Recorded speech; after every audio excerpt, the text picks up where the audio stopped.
Hi viewers, welcome back to my YouTube channel.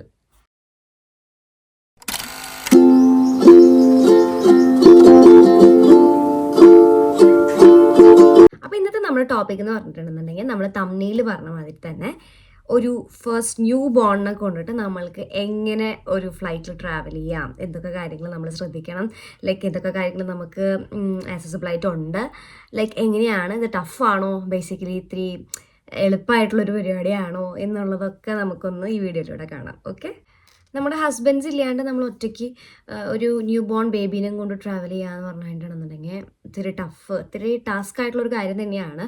അതും ഒരു 10.5 hours ഒക്കെ ഉള്ള ഒരു ഫ്ലൈറ്റ് ഒക്കെ ആണെന്നുണ്ടെങ്കിൽ, എന്ന് വെച്ചാൽ അത്രയും ടൈം എടുത്തിട്ട് നമ്മളിവിടെ എത്തുകയാണെന്നുണ്ടെങ്കിൽ അത്രയും ദൂരമൊക്കെ ഇരിക്കുമ്പോൾ നമുക്ക് വളരെ ബുദ്ധിമുട്ടാണ് ഒരു കുഞ്ഞുവാവനെയും കൊണ്ട് നമ്മൾ ഒറ്റയ്ക്കാണെന്നുണ്ടെങ്കിൽ. അപ്പോൾ നമ്മൾ എങ്ങനെയാണ് ലൈക്ക് ഞാൻ എങ്ങനെയാണ് കുഞ്ഞിനെയും കൊണ്ട് ഒറ്റയ്ക്ക് ഏട്ടനില്ലാണ്ട് ഇവിടെ വരെ എത്തിയേ എന്നുള്ളതാണ് ഞാൻ ഇപ്പോൾ ഈ വീഡിയോയിലൂടെ പറയാൻ പോകുന്നത് കേട്ടോ.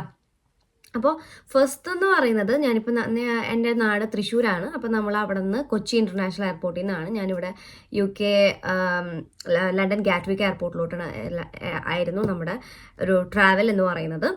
അപ്പോൾ ലണ്ടൻ നമ്മുടെ ഈ ഒരു ലണ്ടൻ ഗാറ്റ്വിക്കിലേക്ക് എത്തുന്നത് വരെയുള്ള എന്തൊക്കെ കാര്യങ്ങളാണ് ഞാൻ ചെയ്തത്, ഇപ്പോൾ എമിഗ്രേഷൻ, ചെക്കിംഗ്, ബാഗിങ്, എല്ലാ കാര്യങ്ങളും ഇപ്പോൾ നമുക്ക് ഡിസ്കസ് ചെയ്യാം.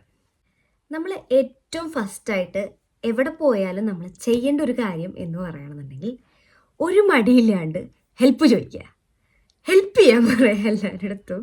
കാരണം ചെയ്യണമെന്നുണ്ടെങ്കിൽ അത് മാത്രമേ നമുക്ക് മെയിനായിട്ടുള്ളൊരു വഴി ഉള്ളൂ എന്ന് പറയുകയാണെങ്കിൽ. അപ്പോൾ ഞാനിപ്പോൾ എൻ്റെ വീട്ടിൽ നിന്ന് നേരെ ഇപ്പോൾ നമ്മൾ കൊച്ചിയിലേക്കാണ് പോയത്. കൊച്ചി ഇൻ്റർനാഷണൽ എയർപോർട്ടിൽ നിന്നാണ് നമ്മൾ ഇവിടെ വരെ എത്തിയത്. അപ്പോൾ അവിടെ നിന്ന് എയർപോർട്ടിൽ നിന്ന് തന്നെ നമുക്ക് എയർപോർട്ട് അസിസ്റ്റൻസ് അവൈലബിൾ ആണ് കേട്ടോ. അതാണ് മെയിൻ നമ്മുടെ ഫസ്റ്റ് പോയിന്റ് നമ്പർ 1 എന്ന് പറയുന്നത്. എയർപോർട്ട് അസിസ്റ്റൻസ് അവൈലബിൾ നമ്മൾ എങ്ങനെയാണ് ആക്കണേന്ന് വെച്ചിട്ടുണ്ടെങ്കിൽ, ഒന്നില്ലെങ്കിൽ നമ്മൾ നമ്മുടെ ടിക്കറ്റ് ബുക്ക് ചെയ്യുന്ന സമയത്ത് തന്നെ നമുക്ക് എയർപോർട്ട് അസിസ്റ്റൻസ് എടുക്കാവുന്നതാണ്. പക്ഷേ ഞാൻ പറയുകയാണെന്നുണ്ടെങ്കിൽ നമുക്ക് കുറച്ചും കൂടി കൺവീനിയൻ്റ് ആയിട്ട് എനിക്ക് തോന്നിയത് നമ്മൾ അവിടെ എയർപോർട്ടിൽ ചെന്നിട്ട് തന്നെ എയർപോർട്ട് അസിസ്റ്റൻസ് എടുക്കുന്നതായിരിക്കും. അതെങ്ങനെയാണെന്ന് വെച്ച് കഴിഞ്ഞാൽ, നമ്മൾ അവിടെ ചെന്ന് ഇറങ്ങുമ്പോൾ തന്നെ നമ്മുടെ എയർപോർട്ടിൻ്റെ പുറത്ത് ഇങ്ങനെ കുറച്ച് സ്റ്റോളുകൾ പോലെ ഇട്ടിട്ട് കുറച്ച് ഒരു ടീമുകൾ ഇരിക്കുന്നുണ്ടാവും. അപ്പോൾ കുറച്ച് സ്മാർട്ട് ആയിട്ട് അഡ്രസ്സ് ചെയ്ത് കുറച്ച് പേര് അവിടെ ഇരിപ്പുണ്ടാവും. അപ്പോൾ അവരെടുത്ത് നമ്മൾ ചെന്നിട്ട് ചോദിക്കുക, ലൈക്ക് എനിക്ക് എയർപോർട്ട് അസിസ്റ്റൻസ് വേണം എന്ന് പറയാം. അപ്പോൾ അവർ നമ്മളോട് ചോദിക്കും ടിൽ ഗേറ്റ് വരെ വേണോ അതോ ടിൽ എമിഗ്രേഷൻ വരെയാണോ എന്നുള്ളത് നമ്മളോട് ചോദിക്കും. അപ്പോൾ എനിക്ക് ആയത് ഒരു 3000 rupees ഞാൻ ടിൽ ഗേറ്റ് വരെയുള്ള സർവീസാണ് എടുത്തത്. അപ്പോൾ ടിൽ ഗേറ്റ് വരെയാണെന്നുണ്ടെങ്കിൽ നമ്മുടെ ബാഗും കാര്യങ്ങളും എനിക്ക് ജസ്റ്റ് ബേബിനെ മാത്രമേ എടുക്കേണ്ടി വന്നിട്ടുള്ളൂ. ബാക്കി എൻ്റെ കംപ്ലീറ്റ് ലഗേജ്, ലൈക്ക് എൻ്റെ ഇൻക്ലൂഡിങ് ലാപ്ടോപ്പ് ബാഗ് വരെ അവരാണ് എടുത്ത് നമ്മുടെ ബാഗേജ്, ഈ ചെക്കിങ് സംഭവങ്ങളൊക്കെ അവർ ക്ലിയർ ചെയ്ത് തന്നു. അപ്പോൾ അതിന് നമുക്കൊരു റേറ്റ് വരുന്നത് 3000 rupees കൊച്ചി ഇൻ്റർനാഷണൽ എയർപോർട്ടിൽ അവർ ചാർജ് ചെയ്യുന്നത്. അപ്പോൾ ഒരു രണ്ട് ചേട്ടന്മാരുണ്ടായിരുന്നു. അവർ രണ്ടുപേരും ഫസ്റ്റ് എനിക്ക് എയർപോർട്ടിൻ്റെ അകത്തുനിന്ന് ടിൽ എമിഗ്രേഷൻ ഒരു ചേട്ടനായിരുന്നു. എമിഗ്രേഷൻ കഴിഞ്ഞിട്ട് പിന്നെ നമുക്ക് ആ ഒരു ചെക്കിങ് കാര്യങ്ങളൊക്കെ അവിടെ നിന്ന് ഒരു 2 ചേട്ടന്മാരുണ്ടായിരുന്നു. അപ്പോൾ ഇവർ രണ്ടുപേരും ടിൽ എൻ്റെ ഫ്ലൈറ്റിലേക്ക് കയറുന്നത് വരെ അവരുണ്ടായിരുന്നു നമ്മുടെ കൂടെ കേട്ടോ. അപ്പോൾ ഫുൾ നല്ല ഹെൽപ്പായിരുന്നു അവർ രണ്ടുപേരും ഉണ്ടതുകൊണ്ട്. അപ്പോൾ നമ്മൾക്ക് ഈ ഒരു എയർപോർട്ട് അസിസ്റ്റൻസ് ഇപ്പോൾ നമുക്കിപ്പോൾ പെട്ടെന്ന് നിങ്ങൾ അവിടെ ചെന്ന് ഇറങ്ങുന്ന സ്ഥലത്ത് ഇപ്പോൾ സ്റ്റോളുകൾ കാര്യങ്ങളൊന്നും കണ്ടില്ലെങ്കിൽ തന്നെ നമ്മുടെ പെട്ടി എടുക്കാൻ വേണ്ടിയിട്ട് എയർപോർട്ടിൽ തന്നെ കുറവ് ചേട്ടന്മാർ ഓടി വരും. അപ്പോൾ അവരോട് ചോദിക്കുക, ലൈക്ക് എയർപോർട്ട് അസിസ്റ്റൻസ് എനിക്ക് വേണം, അപ്പോൾ അത് എവിടെ നിന്നാണ് അവൈലബിൾ ആയിട്ടുള്ളത് എന്ന് ചോദിക്കുക. അപ്പോൾ ചോദിക്കുമ്പോൾ അവർ തന്നെ നമുക്ക് കൊണ്ട് കാണിച്ചു തരും, ലൈക്ക് ഇവിടെ അപ്പുറത്ത് സ്റ്റോളുണ്ട്, ലൈക്ക് അവിടുത്തെ ഒരു ഓഫീസിൽ ഒരു മാം ഇരിക്കുന്നുണ്ടാവും, അവരുടെ അടുത്ത് ചോദിച്ചാൽ മതി എന്ന് അവർ പറയും. മാം അല്ലെങ്കിൽ ആരെങ്കിലും ഉണ്ടാവും. അപ്പോൾ നമ്മൾ ചെന്ന് ഫസ്റ്റ് കാര്യം എന്ന് പറഞ്ഞു കഴിഞ്ഞാൽ എയർപോർട്ട് അസിസ്റ്റൻസ് എടുക്കുക എന്നുള്ളതാണ് കേട്ടോ, ഒറ്റയ്ക്ക് പോകുമ്പോൾ. എനിക്ക് പിന്നെ എയർപോർട്ടിൻ്റെ അകത്തുനിന്ന് എൻട്രി ആവുന്നത് വരെ ലൈക്ക് ഞാൻ ബേബീനെ എടുത്തു. എന്നിട്ട് ആ ഒരു ചേട്ടനുണ്ടായിരുന്നു, ആളുടെ പേര് സൈലം എന്നാണ് കേട്ടോ. ഞാൻ ആദ്യമായിട്ടാണ് സൈലം എന്ന് പേരുള്ള ഒരാളെ കാണുന്നത്. ലൈക്ക് സൈലം എന്ന് പറയുന്നത് നമ്മുടെ നാട്ടിലൊരു ലേണിംഗ് ആപ്പ് ഉണ്ട്, learning platform something like that, അങ്ങനെ എന്തോ ഒരു സംഭവം ഉണ്ടല്ലോ. അപ്പോൾ അങ്ങനത്തെ അതിൽ നിന്ന് അങ്ങനത്തെ ഒരു പേരുള്ള ഒരാളെ ഞാൻ ആദ്യമായിട്ടാണ് കാണുന്നത് കേട്ടോ. He was very helpful. Thank you ചേട്ടാ ഈ വീഡിയോ കാണുന്നുണ്ടെങ്കിൽ.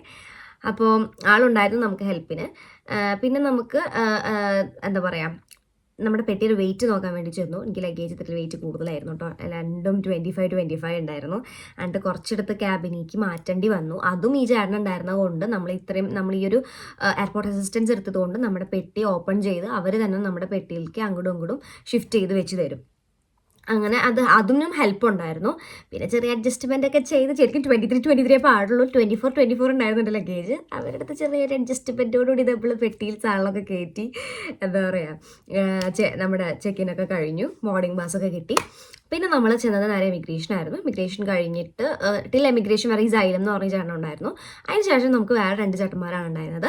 ഈ 2 ചേട്ടന്മാർ നമുക്ക് എന്താ പറയുക, നമ്മുടെ ഈ ഒരു സെക്യൂരിറ്റി ചെക്ക് ഉണ്ടല്ലോ, സെക്യൂരിറ്റി ചെക്കിൻ്റെ സമയത്തൊക്കെ ഞാൻ കുഞ്ഞിനെയും പിടിച്ചിട്ട് ഞാൻ അകത്ത് ജസ്റ്റ് എൻ്റെ ഒരു സെക്യൂരിറ്റി ചെക്ക് കഴിഞ്ഞ് ഞാൻ പുറത്തിറങ്ങി നിന്നു. എൻ്റെ കംപ്ലീറ്റ് ബാഗും ക്യാബിനും ലാപ്ടോപ്പ് ബാഗ് എവറിത്തിങ് അവർ മുഴുവനും എന്താ പറയുക ചാർജറൊക്കെ പുറത്തോട്ട് എടുത്ത് അല്ലാതെ അവർ അതുപോലെ തന്നെ തിരിച്ച് എങ്ങനെയാണോ ഞാൻ പഴയ പോലെ വെച്ചിരുന്നത് അതുപോലെ തന്നെ അവർ പാക്ക് ചെയ്ത് എനിക്ക് തന്നു കേട്ടോ. എന്നിട്ട് നേരെ ഗേറ്റിൻ്റെ അവിടെ എൻ്റെ ലഗേജ് ഉന്തി ഗേറ്റിൻ്റെ അവിടെ കൊണ്ടുവന്നതിനെ എന്താ പറയുക ഇരുത്തി തന്നു. ആൻഡ് പിന്നെ നമ്മൾ നേരെ ഡയറക്റ്റ് ഫ്ലൈറ്റിലിട്ട് കയറുന്നതാണ്. പക്ഷേ ഗേറ്റ് വരെ നമുക്ക് ഈ സർവീസ് ഉള്ളൂ. പക്ഷെ നമ്മൾ ബോർഡിങ്ങിൻ്റെ ടൈമിൽ നമ്മൾക്ക് ഇപ്പോൾ ഫ്ലൈറ്റ് ടേക്ക് ഓഫ് ചെയ്യുന്ന ടൈം ഫ്ലൈറ്റിലേക്ക് കയറുന്ന സമയത്ത് അവർ പറഞ്ഞു നമുക്ക് ഇവിടെയും വരെയുള്ളൂ ചേച്ചി സർവീസ് എന്ന് പറഞ്ഞു. പക്ഷെ നമുക്ക് അവിടെ എന്താ പറയുക ഫ്ലൈറ്റിലേക്ക് കയറുന്നതിന് മുന്നേ 2 ചേച്ചിമാർ അവിടെ നിന്ന് അനൗൺസ് ചെയ്യുന്നുണ്ടാവും, ലൈക്ക് ഫ്ലൈറ്റ് എടുക്കാറായി, ഇത്ര നമ്പർ തൊട്ടിട്ട് ഇത്ര നമ്പറിലുള്ളവരൊക്കെ വരാൻ പറഞ്ഞ് നമ്മളങ്ങനെ വിളിക്കും അവർ.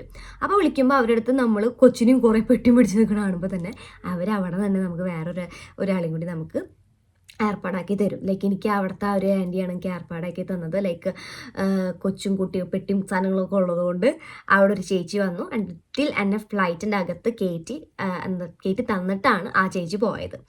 അപ്പോൾ ഫ്ലൈറ്റിൽ കയറി കഴിഞ്ഞിട്ടുണ്ടെങ്കിൽ പിന്നെ ഓഫ് കോഴ്സ് നമുക്ക് നമ്മുടെ ക്രൂ ഉണ്ട്. അപ്പോൾ എയർ ഹോസ്റ്റേഴ്സ് അവരെല്ലാം നമ്മളെ ഹെൽപ്പ് ചെയ്യും. അവർ ഫുൾ നമുക്ക് ഹെൽപ്പും ഫുൾ സെറ്റായിരിക്കും കാര്യങ്ങൾ മുഴുവനും കേട്ടോ. പിന്നെ കുഞ്ഞുങ്ങളെയും കൊണ്ട് പോകുമ്പോൾ മെയിൻ ആയിട്ടുള്ളൊരു കാര്യം എന്ന് പറഞ്ഞു കഴിഞ്ഞാൽ ബാസിനെറ്റ് സീറ്റ് ബുക്ക് ചെയ്യുക. ബാസിനെറ്റ് സീറ്റ് ബുക്ക് ചെയ്യുക എന്ന് പറഞ്ഞിട്ടുണ്ടെന്നുണ്ടെങ്കിൽ നമുക്ക് നമ്മുടെ സീറ്റ് നല്ലോണം ലെഗ് സ്പേസ് ഉണ്ടാവും. ഒന്നാമത്തെ കാര്യം നമുക്ക് കുറച്ച് റിലാക്സ് ചെയ്തിരിക്കാൻ പറ്റും. നമ്മുടെ ഈ ഒരു സീറ്റിൻ്റെ തൊട്ട് ഫ്രണ്ടിലായിട്ട് തന്നെ ഒരു ബാസിനെറ്റ്, ഒരു തൊട്ടി പോലെ ഉണ്ടാവും. അപ്പോൾ നമ്മൾ കുഞ്ഞുങ്ങൾ ഉറങ്ങിക്കഴിഞ്ഞിട്ടുണ്ടെന്നുണ്ടെങ്കിൽ നമുക്ക് വേണമെങ്കിൽ അവരുടെ അടുത്ത് കെടുത്താൻ അതിൻ്റെ അകത്ത് കേട്ടോ. പക്ഷേ ഞാൻ പോയ ഫ്ലൈറ്റ് എയർ ഇന്ത്യ ആയിരുന്നു, വളരെ തല്ലിപ്പൊളി ഫ്ലൈറ്റ് ആയിരുന്നു. ആകെ 2 ബാസിനെറ്റ് അതിൻ്റെ അകത്ത് ഉണ്ടായിരുന്നുള്ളൂ. അപ്പോൾ അതുകൊണ്ട് തന്നെ എന്താ പറയുക എനിക്ക് ബാസിനെറ്റ് കിട്ടിയില്ല. ഞാൻ ബുക്ക് ചെയ്ത സമയത്ത് എന്താ പറയുക ബുക്ക് ചെയ്തതിൽ ചെറിയൊരു എറർ വന്നു, അതുകൊണ്ട് എനിക്ക് ബാസിനെറ്റ് കിട്ടിയില്ല. പക്ഷേ ബാസിനെറ്റ് കിട്ടിയില്ല എന്ന് വെച്ചാൽ നമുക്ക് വിഷമിക്കേണ്ട. ഇപ്പം എനിക്ക് 10.5 മണിക്കൂർ ട്രാവലിംഗ് ഉണ്ടായിരുന്നു കേട്ടോ. അപ്പോൾ ഈ 10.5 hours ഞാൻ ഈ കൊച്ചിനും വെച്ച് ഇങ്ങനെ ഇരിക്കുകയെന്ന് വെച്ച് കഴിഞ്ഞാൽ ബുദ്ധിമുട്ടാണ്. അപ്പോൾ നമ്മൾ ബുദ്ധിപരമായിട്ടൊരു കാര്യം ചെയ്യണം. എന്താ ചെയ്യണമെന്നുണ്ടെങ്കിൽ എന്തായാലും ആ ഫ്ലൈറ്റ് കംപ്ലീറ്റ്ലി ഫുള്ളായിരിക്കില്ല, ചിലപ്പോൾ മാത്രമായിരിക്കും ഫ്ലൈറ്റ്സ് കംപ്ലീറ്റ്ലി ഫുള്ളായിട്ടുണ്ടാവുക. അപ്പോൾ നമ്മൾ എന്താ ചെയ്യേണ്ടതെന്ന് വെച്ച് കഴിഞ്ഞിട്ടുണ്ടെങ്കിൽ നമ്മുടെ എയർ ഹോസ്റ്റസിൻ്റെ അടുത്ത് ചോദിക്കുക ഏതെങ്കിലും സീറ്റിൻ്റെ 2 സീറ്റ് ലൈക്ക് ഏതെങ്കിലും വാക്കൻറ്റ് സീറ്റ്സ് അവൈലബിൾ ആണോ എന്ന് ചോദിക്കാം. വാക്കൻറ്റ് സീറ്റ്സ് അവൈലബിൾ ആണെന്നുണ്ടെങ്കിൽ ആ വാക്കൻറ്റ് സീറ്റിൻ്റെ തൊട്ടപ്പുറത്തുള്ള സീറ്റ് നമുക്ക് തരാൻ പറ്റുമെന്ന് ചോദിക്കാം. ലൈക്ക് ഞാൻ അങ്ങനെയാണ് ചോദിച്ചത്. അപ്പോൾ എനിക്ക് എൻ്റെ സീറ്റിൽ നിന്ന് മാറി എനിക്ക് തൊട്ട് വാക്കൻറ്റ് സീറ്റുള്ളൊരു സീറ്റാണ് കിട്ടിയത്. ലൈക്ക് ഞാൻ ഈ ഒരു സീറ്റിലിരിക്കുകയാണെന്നുണ്ടെങ്കിൽ തൊട്ടപ്പുറത്തെ സീറ്റ് എനിക്ക് കാലിയായിരുന്നു. അപ്പോൾ എന്താണെന്ന് വെച്ചിട്ടുണ്ടെന്നുണ്ടെങ്കിൽ ഞാനൊരു ഫീഡിങ് പില്ലോ എടുത്തിട്ടുണ്ടായിരുന്നു. അത്യാവശ്യം ഒരു വലിയ ഫീഡിങ് പില്ലോ ആണ്, നോർമൽ സൈസ് ഫീഡിങ് പില്ലോ അല്ല. അപ്പോൾ ഈ ഒരു ഫീഡിങ് പില്ലോ യൂസ് ചെയ്തിട്ട് നമുക്ക് കുഞ്ഞിനെ എന്താ പറയുക ആ സീറ്റിൽ ഫീഡിങ് പില്ലോ വെച്ചിട്ട് നമ്മുടെ ഫ്ലൈറ്റിൽ നിന്ന് കിട്ടുന്ന പില്ലോസൊക്കെ ഉണ്ടല്ലോ അതൊക്കെ വെച്ച് സെറ്റ് ഒരു ബെഡ് പോലെ ആക്കിയിട്ട് ഞാൻ കുഞ്ഞിനെ അതിൽ കിടത്തി. അപ്പോൾ എനിക്ക് വളരെ ഫ്രീ ആയിരുന്നു. അവൾ സുഖമായിട്ട് അതിൽ കിടന്ന് ഉറങ്ങും ചെയ്തു, എനിക്ക് സുഖമായിട്ട് കിടന്ന് എനിക്ക് ട്രാവൽ ചെയ്യാനും പറ്റി, എനിക്ക് ഉറങ്ങാൻ പറ്റിയിട്ടോ. അപ്പോൾ അതാണ് നമ്മുടെ സീറ്റിൻ്റെ കേസ്. ബാസിനെറ്റ് കിട്ടിയില്ല എന്നുണ്ടെങ്കിൽ ഉടനടി ഇങ്ങനത്തെ ഒരു സംഭവം നമ്മൾ അവരുടെ അടുത്ത് ചോദിക്കുക. അപ്പോൾ നമുക്ക് അവർ ഹെൽപ്പ് ചെയ്യും, ക്രൂ ഹെൽപ്പ് ചെയ്യുന്നതായിരിക്കും. അപ്പോൾ അതാണ് നമ്മുടെ സെക്കൻഡ് കാര്യം എന്ന് പറയുന്നത്.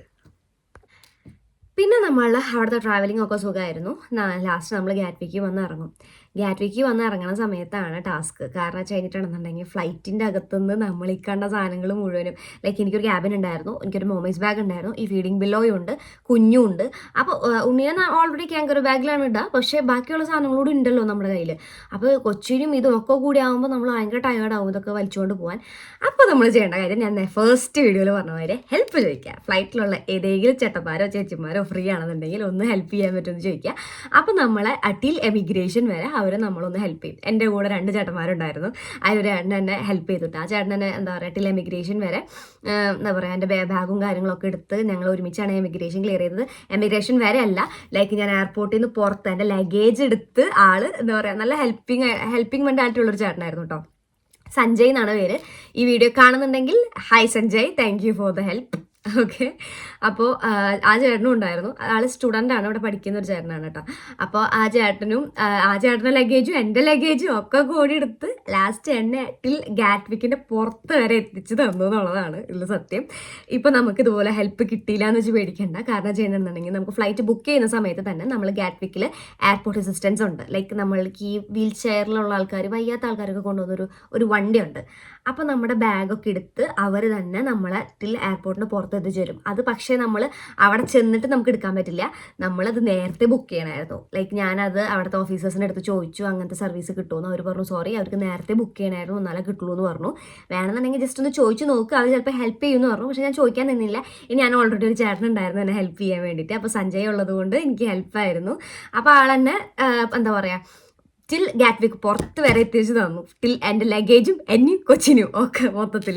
അപ്പോൾ എനിക്ക് ഞാൻ എന്താ പറയുക വളരെ ഹാപ്പി ആയിരുന്നു. വളരെ എന്താ പറയുക, ഞാൻ ഒട്ടും ടെൻഷൻ ഉണ്ടായിരുന്നില്ല. ഞാൻ ഫ്രീ ആയിട്ട് വന്നു. എനിക്ക് വളരെയധികം ടെൻഷൻ ഉണ്ടായിരുന്നു. എങ്ങനെയാണ് ഉണ്ണിനെയും കൊണ്ട് ഇത്രയും ലഗേജും കൊണ്ട് കൊച്ചിനെയും കൊണ്ട് ഇത്രയും ദൂരം വരെ എത്താന്നുള്ളതൊക്കെ ഭയങ്കര ടെൻഷനായിരുന്നു. പക്ഷെ ആളുള്ളത് കൊണ്ട് മാത്രമല്ല, നമുക്ക് ഇത്രയും എയർപോർട്ട് അസിസ്റ്റൻസും ഹെൽപ്പും കുറേ ആൾക്കാരുടെ ഹെൽപ്പും കാര്യങ്ങളും കൊണ്ട് നമ്മൾ അവസാനം എത്തി എന്നുള്ളതാണ് സത്യം. അതിൽ ഞങ്ങൾ ഗാറ്റ്വിക്കിൻ്റെ പുറത്തെത്തി, ഏട്ടനെ കണ്ടു. Was very happy to be back again. അങ്ങനെ അപ്പം അത്രേ ഉള്ളൂ നമ്മുടെ വീഡിയോ. അപ്പം ഇങ്ങനെയാണ് നമ്മളുടെ ഒരു കുഞ്ഞു കൊച്ചിനെയും കൊണ്ട് നമ്മൾ എങ്ങനെ ഇത്രയും ദൂരം ഫ്ലൈറ്റിൽ ട്രാവൽ ചെയ്യും എന്നുള്ളത്. പിന്നെ കുട്ടീനെ നമ്മൾ ഫ്ലൈറ്റിൻ്റെ അകത്ത് കുഞ്ഞിനെ നമ്മൾ എൻഗേജ് ആക്കി വെക്കാൻ വേണ്ടിയിട്ട് കുറച്ച് ടോയ്സ് എടുത്ത് കയ്യിൽ വെക്കുക. പിന്നെ നമുക്ക് ഡയപ്പർ ചേഞ്ചിങ് റൂമുണ്ട്. ഡയപ്പർ ചേഞ്ചിങ് റൂമല്ല, നമ്മുടെ വാഷ്റൂം ഉണ്ട്. അതിൽ തന്നെ ഡയപ്പർ ചേഞ്ച് ചെയ്യാൻ വേണ്ടിയിട്ടുള്ളൊരു ചെറിയൊരു സംഭവം നമുക്ക് ഇങ്ങനെ ആക്കാൻ പറ്റും. അതിൽ കെടുത്തിട്ട് നമുക്ക് കൊച്ചിൻ്റെ ഡയപ്പറും കാര്യങ്ങളൊക്കെ നമുക്ക് ചേഞ്ച് ചെയ്യാവുന്നതാണ്.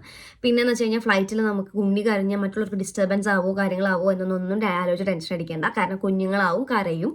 അപ്പോൾ നമ്മൾ എന്താണെന്ന് വെച്ച് കഴിഞ്ഞാൽ ഫ്ലൈറ്റിൽ എടുത്തുകൊണ്ട് നമുക്ക് നടക്കാൻ പറ്റും. ഒരാളും നമ്മളെ വഴക്ക് പറയാൻ പോകണില്ല. എടുത്ത് ഫ്ലൈറ്റിൽ ഇങ്ങനെ ഉണ്ണിയെടുത്തുന്നതാണ്. ഞാൻ കുറേ നേരം കൊച്ചിൻ്റെ അടുത്ത് അങ്ങോട്ടും ഇങ്ങോട്ടും നടന്നു. ഡയപ്പർ ചേഞ്ച് ചെയ്യാനും കാര്യങ്ങളൊക്കെ നമുക്ക് ക്രൂ നമ്മളെ ഹെൽപ്പ് ചെയ്യും. എന്താ പറയുക, വളരെ എന്താ പറയുക, ഫ്ലൈറ്റിൻ്റെ അകത്ത് എക്സ്പീരിയൻസ് വാസ് അമേസിങ്. കാരണം വെച്ച് കഴിഞ്ഞിട്ടുണ്ടെങ്കിൽ ഞാൻ വിചാരിച്ച പോലത്തെ ബുദ്ധിമുട്ട് എനിക്കുണ്ടായിരുന്നില്ല എന്നുള്ളതാണ് സത്യം. ബിക്കോസ് കുഞ്ഞ് കുറേ സഹകരിച്ച്, കുഞ്ഞിപ്പോഴും നല്ല ഉറക്കമായിരുന്നു. പിന്നെ കഴിഞ്ഞപ്പോഴൊക്കെ കുറച്ച് നേരം എടുത്തുകൊണ്ട് നടന്നു കാര്യങ്ങളൊക്കെ ആയിരുന്നു. അങ്ങനെ ഇറ്റ് വാസ് നൈസ് ജേണി എന്ന് തന്നെ പറയാം. അപ്പോൾ ഞാൻ എൻ്റെ ട്രാവലിങ്ങിൻ്റെ കുറച്ച് വീഡിയോസിൻ്റെ bits and bytes and some ഫോട്ടോസും കാര്യങ്ങളൊക്കെ ഞാൻ ഈ വീഡിയോൻ്റെ അവസാനം കൊടുക്കാം. അപ്പോൾ ലൈക്ക് എൻ്റെ ഫീഡിങ് പില്ലോ, ഫ്ലൈറ്റിൻ്റെ അകത്തെ കുറച്ച് വീഡിയോസും കാര്യങ്ങളൊക്കെ ആയിട്ട് കേട്ടോ. അപ്പോൾ എൻ്റെ ഈ വീഡിയോ ഇഷ്ടപ്പെടുകയാണെന്നുണ്ടെങ്കിൽ ഒന്ന് ലൈക്ക് ചെയ്യുക, ഷെയർ ചെയ്യുക, സബ്സ്ക്രൈബ് ചെയ്യുക. And thank you for watching my videos. Bye. കുഞ്ഞിനെ ഞാൻ കങ്കാരു ബാഗിലിട്ടിട്ട് എയർപോർട്ട് മുഴുവൻ അങ്ങോട്ട് നടക്കായിരുന്നു. ബിക്കോസ് അവളെ ഇരിക്കാൻ സമ്മതിച്ചിട്ടില്ല. അപ്പോൾ ഇതാണ് ഞാൻ പറഞ്ഞ ഫീഡിങ് പില്ലോ കേട്ടോ. അപ്പോൾ ഇതിൽ നമുക്ക് വളരെ കംഫർട്ടബിൾ ആയിട്ട് ഉണ്ണിനെ ഇരുത്താൻ പറ്റും. പിന്നെ ഏട്ടനെ കണ്ടു. അപ്പോൾ ഇത്രേ ഉള്ളൂ. ബൈ.